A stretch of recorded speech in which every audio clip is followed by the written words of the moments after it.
皆さんこんにちは、ガジログです。今回はこちらのファーウェイバンド8のおすすめ設定をご紹介したいと思います。もうすでに多くの方も購入されて使い始めているっていう方もいらっしゃると思いますが、購入したまま標準で使っているっていう方もいらっしゃるかもしれません。いろんな項目があるんですけど、5つのおすすめ設定をご紹介しています。ファーウェイバンド8の初期設定動画も出していますが、そちらの中により細かな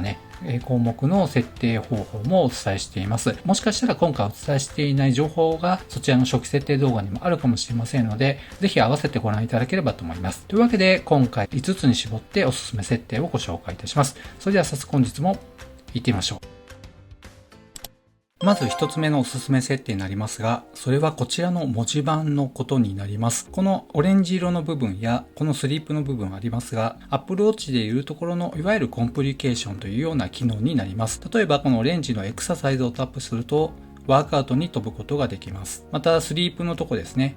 そうすると昨晩の睡眠スコアに飛ぶことができます。さらにこの右上にアラームを設定しているんですが、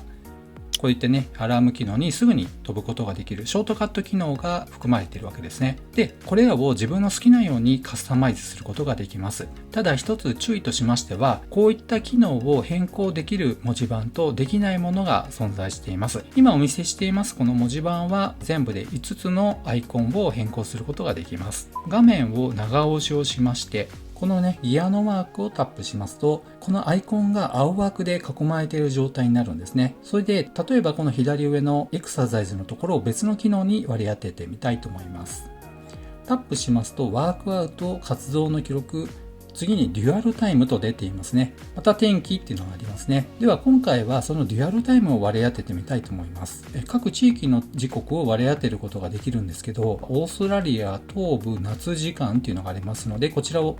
割り当ててみたいと思います。そうしますとこちらにそのオーストラリアの夏時間のアナログ時計を設定することができました。で、タップしますとさらに変更することができるようになっています。これ結構便利ですね。では今度はロンドンに割り当ててみたいと思います。夜時間になりますと黒くなりましたが、朝5時55分に今なっていることがわかります。このように一回貼り付けてしまえば、好きな地域にまた変更も簡単に変更することができますので、このあたりもすごく使い勝手いいですよね。ということでこちらの方に好きな機能を割り当てることができます。そしてこのスリープのところをタップしますと、今度はカロリーを貼り付けたり、心拍数に書いたり、活動記録や運動時間ですね。いろんなものに変更することができますが、今回心拍数にしてみたいと思います。で、決定はサイドボタンを押しますと、このようにできまして、ハートレートとありますが、心拍数が表示されるようになります。タップしますと心拍数の画面に飛ぶこともできます。こんな風にして好きなところを割り当てを変えて、この文字盤を自分らしくカスタマイズすることができます。こういった機能をまだちょっと知らなかったよってことであれば少しやっていただければなと思います。ちなみにこのようにカスタマできる文字盤とできない文字盤があります。例えばこちらに変更してみますと、下にギアのマークが出てきませんね。これはカスタムができません。ぜひできるものとできないものありますけど使いやすいようにカスタムしていただければなと思います。次のおすすめ設定になりますけども、それは装着時にのみ通知を表示するという機能になります。その名の通りになりますけども、今腕から外している状態でお見せしていますが、このような状態の時には通知が表示されないということになります。逆に言えば腕に装着していれば通知が来るということになるわけですね。これは意外と大事なことになりまして、設定の項目の中でもちょっと隠れてるんじゃないかなと思いましてあえて含めさせていただいています。設定の方法になりますけども、コントロールパネルの設定を開きます。そうしますとその中に通知っていうのがありますね。このオレンジ色の鈴のマークになっていますが、こちらを開きます。上から通知画面起動とあります。通知が来ましたら、腕に装着している状態であれば、画面が点灯するというのがまずオンになっていますね。で、実はこの下にも項目がありまして、装着時のみ通知を表示という、そうした設定項目になっています。これ今オンになっていますが、バンドが装着されている場合にのみ通知が表示されますと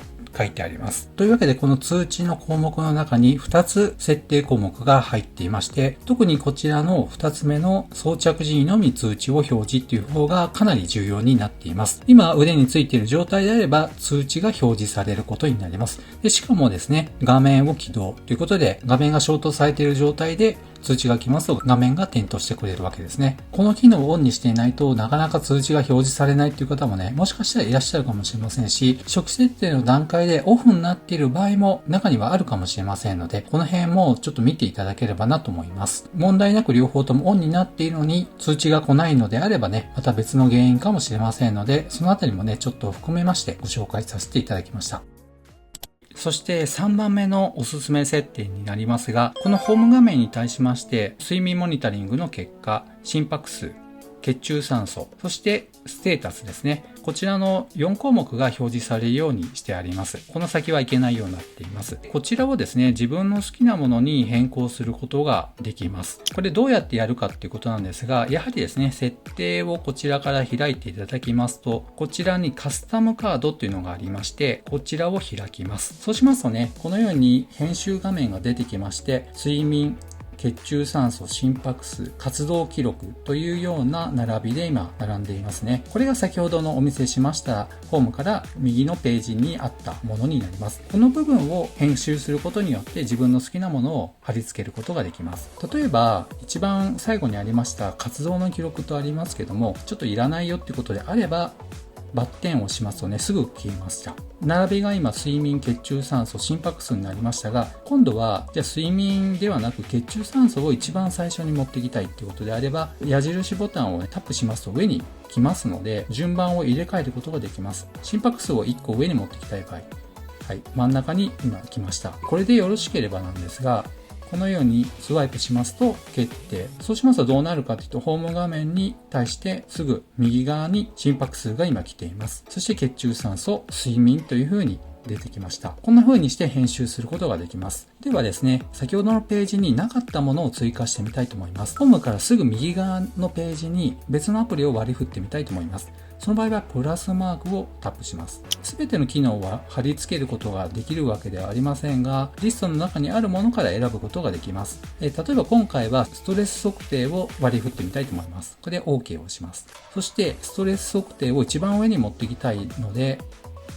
矢印を押していきます。こうしますとね、一番上に今来ましたので、このように決定しますと、右側にすぐストレス測定の結果の画面が来ました。こんな風にして並び替えを自分の好きなようにカスタマイズすることができますので、ぜひね、よく使う機能ここにあると便利ですので、割り振っていただければなと思います。では4番目のおすすめ設定になりますが、それはスリープモードをご紹介したいと思います。スリープモードどこにあるかって言いますと、このサイドボタンを押していただきますと、この中に睡眠っていうのがあるんですね。これを開きますと、このように昨晩の睡眠スコアが出てきます。この表の下のところを見ていただくと、スリープモードっていうのがありまして、こちらを開きます。このモード何なのかっていうことになりますが、スリープモードをオンにしますと、ざっと言うとですね、電話の着信の通知や、またアプリからの通知ですね、アラームを除いてそれらが明動しなくなるわけですね。またバイブも止まります。そしてさらに、これ持ち上げて画面を点灯っていうモードがありますけどね、それもオフになります。睡眠を邪魔しないようなモードになるわけですね。現在私はスリープモードをオンになっていて、なおかつ時間帯指定っていうのがありまして、毎日夕方の6時から翌日の朝6時までオンにしてあります。ですので毎日夕方の6時から翌日の朝6時まで先ほどの通知が一切来なくなります。非常に睡眠に集中できるモードになるわけです。たださすがに夕方の6時からもう通知一切来ないっていうモードになると極端かもしれませんので、このあたりはご自分の使用状況に合わせて調整の方されていただければと思います。では最後の点になりますが、それはワークアウトの編集というものになります。サイドボタンを押していただくと一番上にワークアウトが来ています。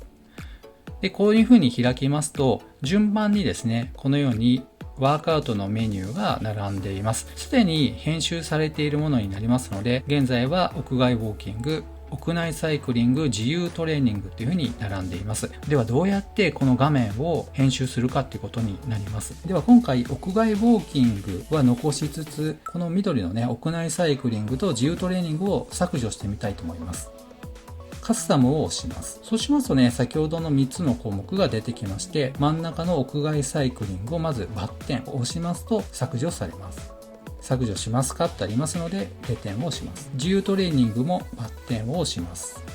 削除します。これで今屋外ウォーキングのみになりましたね。屋外ウォーキングだけになったことを確認してみたいと思いますね。はい。このように今なっています。でもね、やっぱりランニングもやってみたいなっていうことであれば、屋外ランニングを追加しなければいけません。その場合は、やはりカスタムを押します。次に、このリストにないものはプラスを押します。そうしましたらね、この追加っていうのが出てきますので、一番上にすでに屋外ランニングと出ていますので、レ点を入れて OK をします。そうしますと、屋外ランニングが今一番上に来ました。でも、順番はウォーキングの方がよくしますので、一番上に持ってきたいなということであれば、この上の矢印マークありますね。これをタップします。そうしますと、屋外ウォーキングが一番上に来ました。こんな風にして並び替えをすることができます。これで良ければ、